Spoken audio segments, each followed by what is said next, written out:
وملائکتہ یصلون علی النبی یا ایہا الذین آمنوا صلوا علیہ وسلموا تسلیما اللہم صلی علی سیدنا و مولانا محمد معدن الجود والکرم وعلی آلہ واصحابہ وبارک وسلم صلاۃ و سلام علیک یا سیدی یا رسول اللہ۔ حمد و صلات کے بعد خالق کائنات کی عطا سے فقط اس کی دی ہوئی توفیق سے ہم ایک بار پھر حلقہ درس حدیث میں موجود ہیں۔ قبل اس کے کہ گفتگو کا آغاز کیا جائے، ایک مرتبہ اپنے آقا و مولا صلی اللہ علیہ وسلم کی بارگاہ میں بلند آواز سے محبت و خلوص کے ساتھ درود و سلام کے نذرانے پیش کیجیے۔ اللہم صلی علی سیدنا و مولانا محمد و آلہ و اصحابہ وبارک وسلم صلاۃ و سلام علیک یا رسول اللہ صلی اللہ علیہ وسلم۔ حضرت عبداللہ ابن عباس رضی اللہ عنہما ارشاد فرماتے ہیں ان رسول اللہ صلی اللہ علیہ وسلم رأى خاتما من ذهب في يد رجل فنزعه فطرحه۔ حضرت ابن عباس رضی اللہ عنہما فرماتے ہیں کہ نبی مکرم رؤوف الرحیم علیہ افضل الصلاۃ والتسلیم نے ایک شخص کی انگلی میں لوہے کی ایک انگوٹھی دیکھی۔ آپ نے ایک شخص کی انگلی میں سونے کی انگوٹھی دیکھی، ایک شخص کی انگلی میں سونے کی انگوٹھی دیکھی تو اسے اتار کر پھینک دیا۔ فقال، اور آپ نے ارشاد فرمایا، یعیدکم احدکم، فقال یعمد احدکم الی جمرۃ من نار فیجعلها فی یدی، تم میں سے کوئی شخص یہ چاہتا ہے کہ وہ دوزخ کی آگ اپنے ہاتھ میں لے، لہذا بالکل جیسے دوزخ کی آگ ہاتھ میں لینا ہر کوئی شخص نہیں چاہتا، اسی طرح ہر شخص کو چاہیے کہ وہ سونے کی انگوٹھی نہ پہنے۔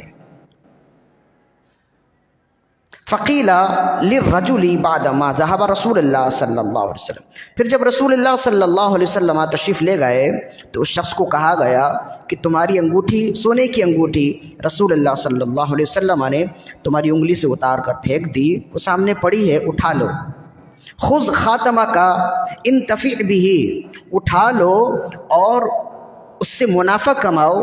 مطلب یہ تھا کہ اسے رسول اللہ صلی اللہ علیہ وسلم نے پہننے سے منع کیا ہے نا، تو تم اٹھا کر بیچ کر اس کی قیمت لے لو، یا گھر میں اپنی خواتین کو دے دو، وہ اسے استعمال کر لیں گی بطور زیور، اور یہ جائز بھی ہے۔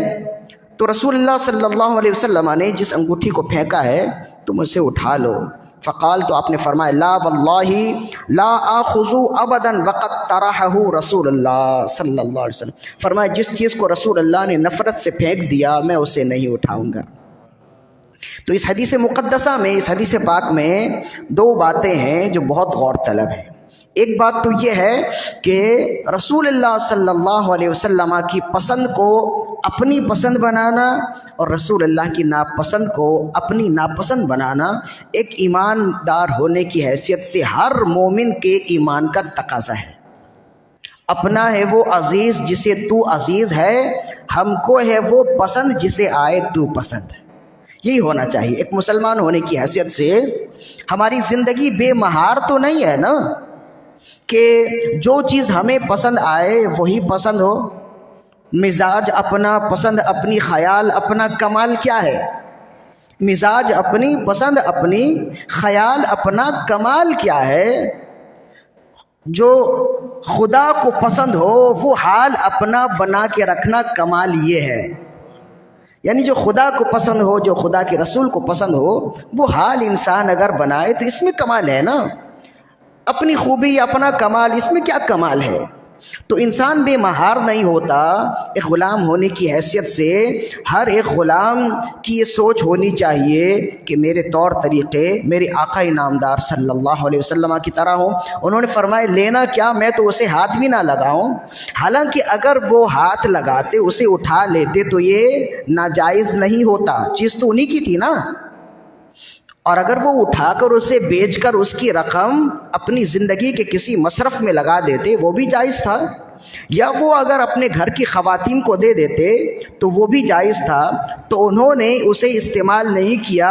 اس کی دو وجہ شارحین نے بیان کی۔ ایک تو وجہ یہ بیان کی کہ انہوں نے اس بات کو ناپسند کیا کہ جس چیز کو رسول اللہ نے پھینک دیا ہے میں اسے اٹھاؤں، نہ اٹھ سکے گا قیامت تک